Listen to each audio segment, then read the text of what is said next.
எல்லாருக்கும் நமஸ்காரம். இன்னைக்கு நான் கனகதார ஸ்தோத்திரம் பாடுறதுக்காக வந்திருக்கேன். இது பாடுறதுக்கு முன்னாடி இதை பத்தின ஒரு குட்டி ஸ்டோரி உங்களோட ஷேர் பண்ணிக்கணும்னு நான் ரொம்ப ஆசைப்படுறேன். அது என்னன்னு இப்ப பார்க்கலாம். இதை எழுதினது ஆதிசங்கராச்சாரியார். இந்த ஸ்டோரி என்னன்னா, எப்பவும் போல அவர் பவதி பிக்ஷான் தேஹி அப்படின்னு சொல்லிட்டு ஒருத்தரோட ஆத்து வாசல்ல போய் நின்னுந்தாராம். அப்போ அந்த ஆத்துல இருக்கிற அந்த ஏழை பிராமணி ஒண்ணுமே இல்லையா அவாத்துல குடுக்கறதுக்கு. யாராவது கேட்டா நம்ம கொடுக்கணும் இல்லையா? ரொம்ப சங்கடப்பட்டு நான் என்னதான் பண்றது இப்போ, எதுவுமே இல்லையே குடுக்கறதுக்கு அப்படின்னு நினைச்சுட்டு இருக்கும்போது சட்டுன்னு பார்த்தானா ஒரு குட்டி நெல்லிக்காய் இருந்துதான் அவாத்துல. அத கடகடன்னு எடுத்து ஆதிசங்கராச்சாரியா கையில கொடுத்துட்டாளாம். அத வாங்கின உடனே ஆதிசங்கருக்கு தோணித்தான், பா என்ன ஒரு மனசு, ஒண்ணுமே இல்லைனாலும் தனக்குன்னு இருந்த ஏதோ ஒரு சின்ன விஷயத்த கூட அடுத்தவாளுக்கு கொடுக்கணும் அப்படின்னு தோன்ற இந்த நல்ல மனசை அவருக்கு ரொம்ப ரொம்ப சந்தோஷப்படுத்திட்டான். உடனே யோசிச்சாராம். 21 ஸ்டான்சஸ் இருக்கு இந்த ஸ்தோத்திரத்துல. அது அழகா அப்படியே மடமடன்னு பாடினாராம் காடஸ் மகாலட்சுமி மேல. அப்படியே மகாலட்சுமி பூரிச்சு போய் அடுத்த நிமிஷமே அந்த ஆத்துல ஸ்வர்ணத்தினாலான கோல்டாலான ஆம்லா கூஸ்பெரிஸ் ஒரு நெல்லிக்காய் அது அப்படியே மழையா பொழிஞ்சுதான் அவாத்துல. அன்னில இருந்து அவாத்துல இருந்த எல்லா கஷ்டம் எல்லா துன்பம் எல்லாமே தீர்ந்தது அப்படிங்கிறது தான் இந்த ஸ்டோரி. இத்தனை பவர்ஃபுல்லான ஒரு ஸ்லோகத்தை நம்ம டெய்லி சொன்னாலோ இல்ல கேட்டாலோ காதால நம்ம கிட்ட இருக்கிற வறுமை துன்பம் கஷ்டம் எல்லாம் தீர்ந்து நமக்கு நன்மையே நடக்கும் அப்படிங்கறது ஒரு நம்பிக்கை. இந்த அற்புதமான ஸ்லோகத்தை இந்த வரலட்சுமி விரதம் நாள் அன்னைக்கு உங்களோட ஷேர் பண்ணிக்கிறது எனக்கு ரொம்ப சந்தோஷம். இப்போ வாங்க ஸ்லோகத்துக்கு போலாம்.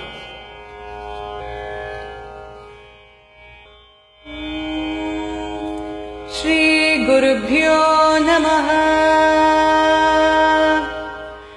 அங்கம் ஹரே புலகபூஷணமாஶ்ரயந்தி பிருங்காங்கனேவ முகுலாபரணம் தமாலம் அங்கீகிருதா கில விபூதிரபாங்கலீனா மாங்கல்யதாஸ்து மம மங்கள தேவதாயா முக்தா முஹூர்விதததி வதனே முராரே प्रेमत्रपा प्रणिहितानि गतागतानि मालादृशोर्मधुकरीव महोद्भलेया सा मे श्रियं दिशतु सागरसम्भवाय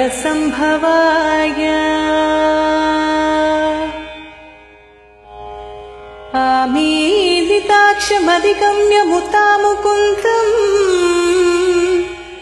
आनदकन्दमणिमेषमनङ्गतन्त्रम् आगेकरस्थितगणि निगपक्ष्मनेत्रम्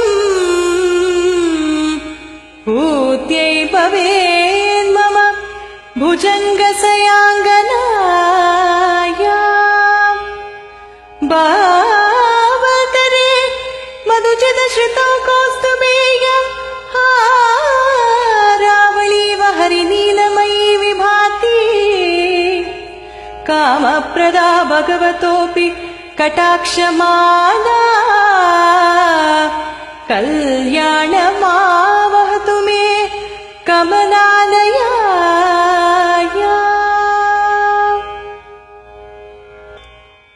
कालाम्बुताळि ललितोरसि कैडपारे तारातरे स्फुरति या तडितङ्कनेव माधुः समस्त जगतां महनीयमूर्ति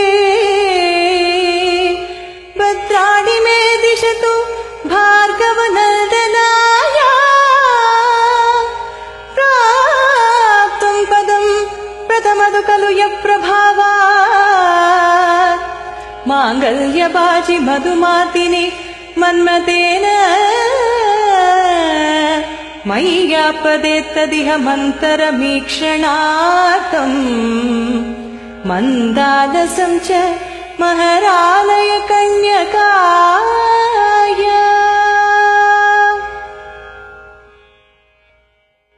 विश्वामरेन्द्रपदविप्रमदानदक्षम् आनन्दहेतुरधिकम् मुरविद्विषोऽपि ईषण्णिति ततु मयि क्षणमीक्षणार्थम् इन्दीवरोदर सहोदरमिन्दिराया इष्टाविशिष्टमदयोऽपि यया दयात्र दृष्ट्या त्रिविष्टपवतम् सुलभं लभते दृष्टिप्रकृष्टकमलोदर दीप्तिरिष्टा पुष्टिं ग्रसिष्ट मम पुष्करविष्टराया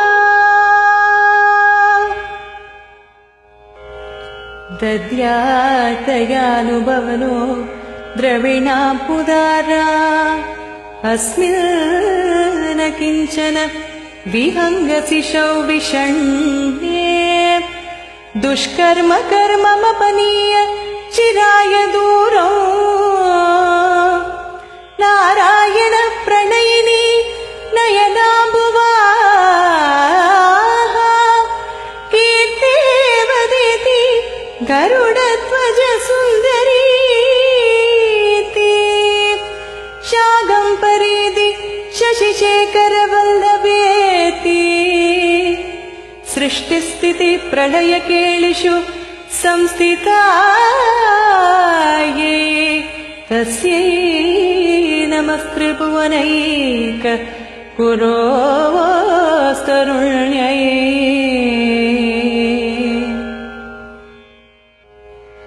श्रुत्यै नमोऽस्तु शुभकर्मफलप्रसिद्ध्यै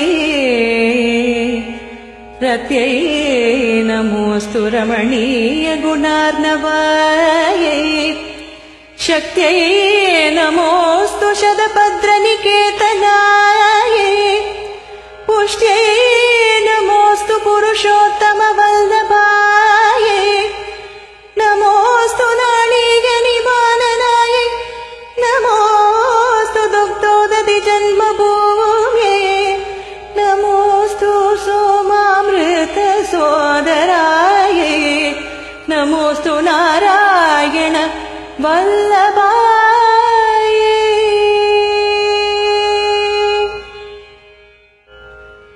नमोऽस्तु हेमाम्बुजपीठिकायै नमोऽस्तु भूमण्डलनायिकायै नमोऽस्तु देवादिविरर्चितायै नमोऽस्तु शार्ङ्गायुधवल्लभायै नमोऽस्तु देव्यै भृगुनन्दनायै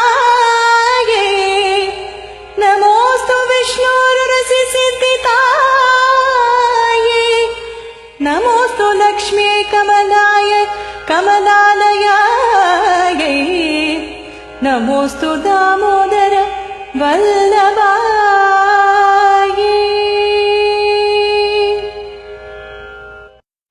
नमोऽस्तु कान्त्यै कमलेक्षणायै नमोऽस्तु बुद्ध्यै भुवनप्रशुद्ध्यै नमोऽस्तु देवादिभिरर्चितायै नमोऽस्तु नन्दात्मजवल्लभायै सम्पत्कराणि सकलेन्द्रियनन्दनानि साम्राज्यदानविभवानि सरोरुहाक्षी त्वत्वन्दनानि दुरिदाहरणोदतानि मामेव मादरनिशं कलयन्तु मान्ये यत्कटाक्षसमुपासनाविधि सेवकस्य सकलार्थसम्पत् सन्तनोति वसमाङ्गनानसे त्वामुरारी हृदयेश्वरीं भजे सरसिजनिलये सरोजहस्ते कमलदमां शुभगन्धमाल्यशोभे भगवति हरिवल्लभे मनोज्ञे त्रिभुवनभूतकरी प्रसीद मह्यम् स्तुतिभिः कनककुम्भमुखावसृष्टे स्वर्वाहिनी विमलचारुजलाप्लुताङ्गी प्रातर्नमामि जगतां जननीमशेष लोकादिनादगृहिणी अमृतादिपुत्री